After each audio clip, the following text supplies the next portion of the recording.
Shalom, shalom peuple de Dieu, que le Seigneur nous bénisse encore pour ces temps qu'il nous donne pour pouvoir partager sa parole. Je vous bénis tous au nom puissant de Jésus-Christ. Alléluia. Quelle joie de nous retrouver encore en ce lieu pour pouvoir partager la parole de Dieu. Seigneur Jésus-Christ, il veut redresser notre vie. Il veut redresser toute notre vie, notre avenir, alléluia, parce qu'il est le Seigneur des Seigneurs. La Bible va dire encore, oh, qu'il y a un nom qui nous a été donné dans les cieux, sur la terre et sous la terre, le nom de Jésus-Christ, le nom qui sauve, le nom qui transforme, alléluia. Nous allons prier pour remettre ce temps entre les mains de Dieu, alléluia. Merci Seigneur Jésus. Nous prions tous ensemble. Éternel Dieu de gloire, le maître des temps et des circonstances. Nous remettons ce temps entre tes mains. Oh Seigneur, conduis-nous. Esprit de Dieu, révèle-nous encore la parole et que la présence de notre Dieu se manifeste au nom puissant de Jésus-Christ de Nazareth. Nous avons prié tous ensemble. Nous disons Amen. Amen, amen, amen. Sois béni au nom de Jésus-Christ. La guérison de la femme courbée. C'est le message que nous voulons partager aujourd'hui. Alors mes frères et sœurs, prenons le temps de partager cette vidéo. Prenons le temps d'inviter nos frères. N'hésitons pas à inviter nos frères à pouvoir s'abonner sur cette page YouTube. Sergio Vambano. Que le Seigneur soit loué au nom de Jésus. Nous allons lire dans le livre de Luc. Luc chapitre 13, dans le verset 10 à verset 13. Alléluia. Béni soit le nom de Jésus-Christ de Nazareth. Nous lisons la parole de Dieu. Jésus enseignait dans une des synagogues le jour du sabbat. Et voici, il y avait une femme possédée d'un esprit qui la rendait infirme depuis 18 ans. Elle était courbée. Elle ne pouvait pas du tout se redresser. Lorsqu'il la vit, Jésus lui adressa la parole et lui dit, « Femme, tu es délivrée de ton infirmité. » Et lui en posa les mains. En l'instant, elle se redressa et glorifia Dieu. Alléluia. Parole du Seigneur. Amen, amen, amen. Une femme était courbée pendant 18 ans. Cette femme courbée, elle était malheureuse. Pendant 18 ans, elle était courbée, elle souffrait. Alléluia. Sa vie était condamnée. Alléluia. Qui pouvait délivrer cette femme? Qui pouvait donner le sourire à cette femme? Qui pouvait donner la joie, oui, la joie à cette femme? Alléluia. Un seul homme, une seule personne, Jésus-Christ de Nazareth. Le jour du sabbat, cette femme a eu la grâce. La grâce l'a trouvée. Jésus-Christ, la grâce de Dieu l'a trouvée. Alléluia. Le jour du sabbat. Mon frère et ma soeur, le sabbat, c'est un jour interdit. Et c'est un jour qui était interdit à toute personne, à tout homme de la terre de ne pas travailler. Une journée qui était interdite à faire des actions. Et on ne pouvait rien faire. Alléluia. Mais celui qui est au-dessus de la loi, celui qui est au-dessus de toute limitation de ce monde, se présentant, Jésus-Christ. Il n'y a rien qui empêche le Seigneur d'agir. Il n'y a rien qui empêche Jésus-Christ de se manifester dans ta vie. Il n'y a pas de jour sabbat pour le Seigneur. Il n'y a pas des interdits pour Jésus-Christ. Il a le pouvoir sur tous les esprits. Lundi, mardi, mercredi, jeudi, vendredi, samedi, dimanche, le matin, midi, le soir, l'Éternel peut agir dans ta vie. Il n'y a pas des heures fixes pour que l'Éternel se manifeste dans la vie d'une personne. Écoutons. Il est le maître des temps et des circonstances. C'est lui qui a les derniers mots sur nos vies. Il est souverain. Il est souverain. Il agit comme il veut, où il veut et là où il veut. Personne ne peut le dicter. On n'enferme pas Dieu sur quelque chose. Le temps n'a pas le pouvoir sur le Seigneur Jésus-Christ. C'est pour cela qu'il se présentait les sabbats pour dire aux hommes, c'est moi le Seigneur du sabbat. C'est moi qui a la clé, le maître des temps et des circonstances. Je guéris qui je vais guérir, quand je vais guérir. C'est moi le Seigneur, le créateur du ciel et de la terre. Amen, amen, amen. C'est très, très important. La Bible va dire que cette femme était courbée pendant 18 ans. 18 ans. 18 ans. Alléluia. Cette femme a trouvé sa délivrance. Parce que le dominateur, la Bible dit, c'est lui qui a la domination sur tous les esprits se présentant devant cette femme. Car quand nous voyons 18 ans, nous voyons le chiffre 9 qui est caché dans 18. Il y a le chiffre 9 qui est caché. Le chiffre dominateur.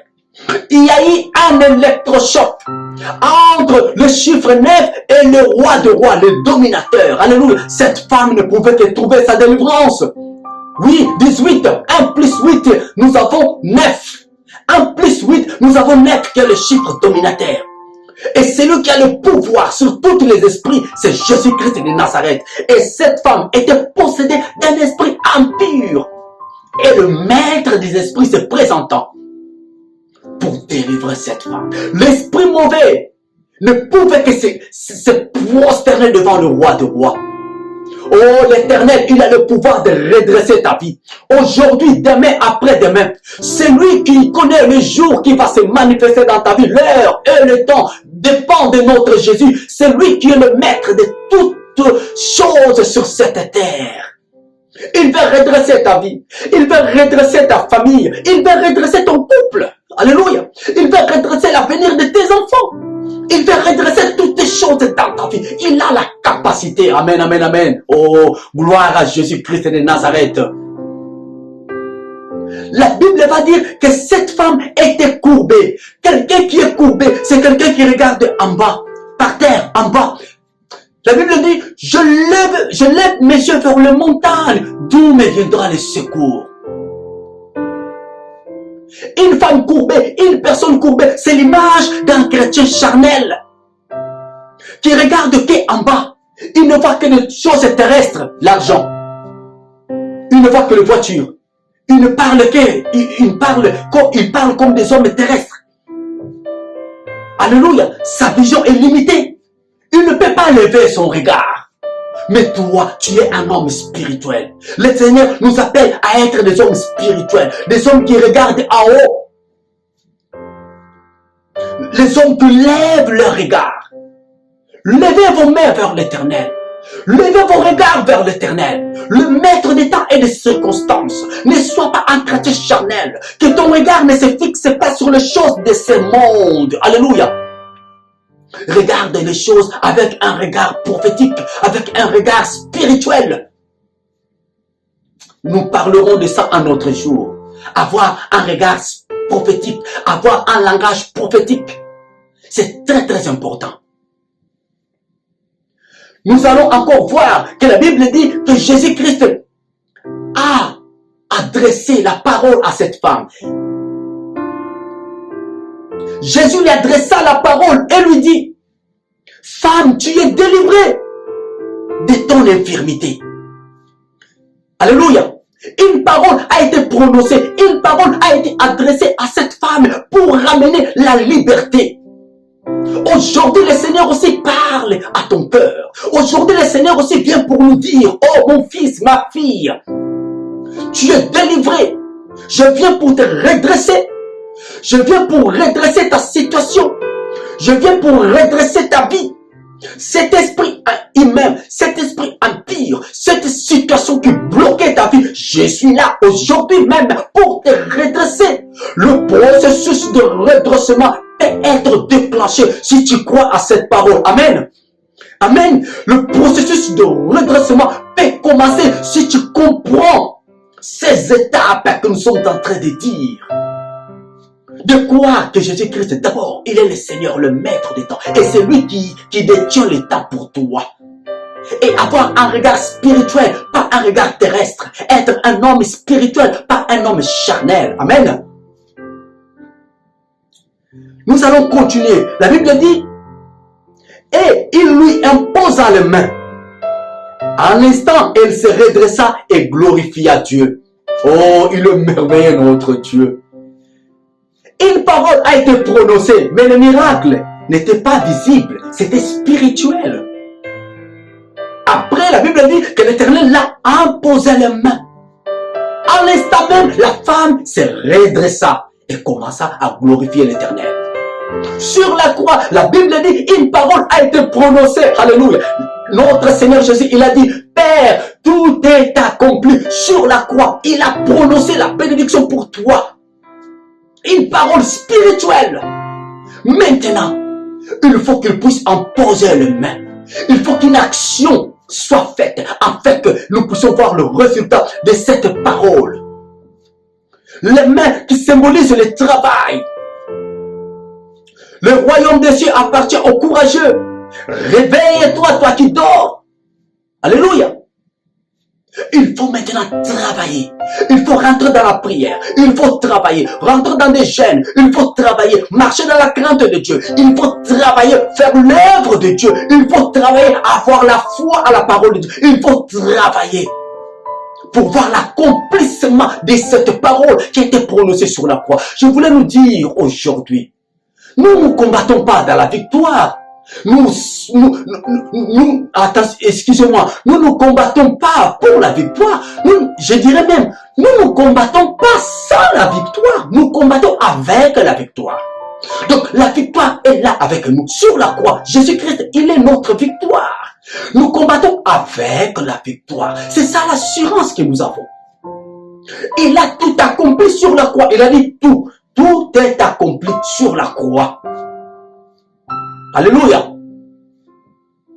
Il faut maintenant travailler. Et à la fin, la Bible va dire que la femme, elle a glorifié l'Éternel. Alléluia. La femme a eu le sourire. Alléluia. Et elle a eu la joie. Avant, elle ne chantait pas. Alléluia. Avant, elle ne glorifiait pas Dieu.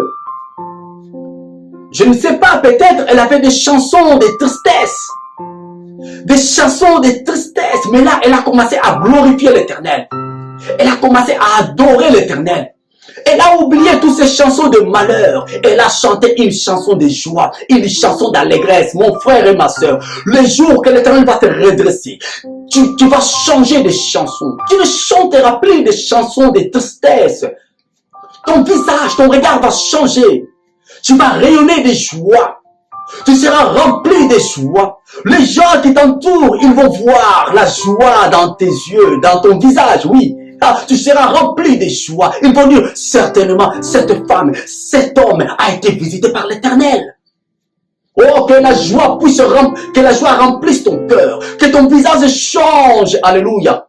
Ne sois plus triste. Que la joie puisse envelopper ton visage. Que tu sois couvert de la joie au nom puissant de Jésus. Je prie que ta situation soit redressée. Aujourd'hui, l'Éternel peut redresser ta situation. Alléluia. Remets-toi entre les mains de Dieu. Prie l'Éternel avec foi et assurance. Lui qui a redressé cette femme, il est capable aussi de redresser ta situation. Jésus-Christ qui a redressé cette femme, il est capable aussi de redresser l'avenir de tes enfants. Cet arbre qui commence déjà à se pencher, oh l'Éternel, il a le pouvoir de la redresser, qui ça devienne droite. Alléluia. Oh, la situation qui commence à être déjà tourmentée dans ta vie, oui, tu vois des situations être compliquées, hein? Tu vois des choses compliquées dans ta vie, n'est-ce pas? Mais je voulais te dire que le maître des temps et des circonstances, il est là. Jésus-Christ, il va redresser ta vie aujourd'hui. Crois seulement au nom de Jésus. Amen. Si tu crois, dis Amen avec moi. Si tu crois, dis encore Amen. Si tu crois, dis encore Amen une troisième fois. Si tu crois, dis encore Amen une quatrième fois. Si tu crois, dis encore Amen une cinquième fois. Si tu crois, dis encore Amen une sixième fois. Si tu crois, dis encore Amen une septième fois. Mais si tu crois, dis encore Amen une huitième fois. Oh, le dominateur, il est là. Si tu crois, dis encore Amen une neuvième fois. Amen. Oh, que l'Éternel commence à dominer maintenant, commence à dominer sur tout esprit qui venait te rendre courbé au nom de Jésus. Que ce soit un esprit empire, un esprit de domination, des autorités, des esprits humains. Que l'Éternel commence à dominer sur cet esprit, sur tous les esprits au nom de Jésus. Sois redressé. Au nom de Jésus, que ta situation financière soit redressée au nom de Jésus. Comme tu crois à Jésus, comme tu as donné ta vie à Jésus, comme tu as foi en Jésus, comme tu es un homme spirituel qui ne regarde pas des choses terrestres, mais des choses spirituelles, que l'Éternel redresse ta vie. Tu le redresses ta vie au nom puissant de Jésus-Christ. Amen. Soyez bénis au nom de Jésus. Nous allons lire ce psaume pour finir. Alléluia. Nous allons lire le psaume 103. Amen. Que le Seigneur soit béni. Nous allons lire le psaume 103. Nous lisons la parole de Dieu. Alléluia. C'est notre prière aussi. Mon âme bénit l'Éternel. Que tout ce qui est à moi bénisse son saint nom. Mon âme bénit l'Éternel et n'oublie aucun de ses bienfaits. C'est lui qui pardonne toutes les iniquités, qui guérit toutes les maladies. C'est lui qui délivre ta vie de la fosse, qui te couronne de bonté et de miséricorde. C'est lui qui rassasie de bien ta vieillesse, qui te fait rajeunir comme l'aigle. L'Éternel fait justice, il fait droit à tous les opprimés. Il a manifesté ses voies à Moïse, ses œuvres aux enfants d'Israël. L'Éternel est miséricordieux et compatissant, lent à la colère et riche à bonté. Il ne conteste pas sans cesse, il ne garde pas sa colère à toujours. Il ne nous traite pas selon nos péchés, il ne nous punit pas selon nos iniquités. Mais autant les cieux sont élevés au-dessus de la terre, autant sa bonté est grande pour ceux qui le craignent. Autant l'Orient est éloigné de l'Occident, autant il éloigne de nous nos transgressions. Comme un père a compassion de ses enfants, l'Éternel a compassion de ceux qui le craignent. Car il sait de quoi nous sommes formés. Il se souvient que nous sommes poussière. Parole du Seigneur. Soyez bénis au nom de Jésus. Amen.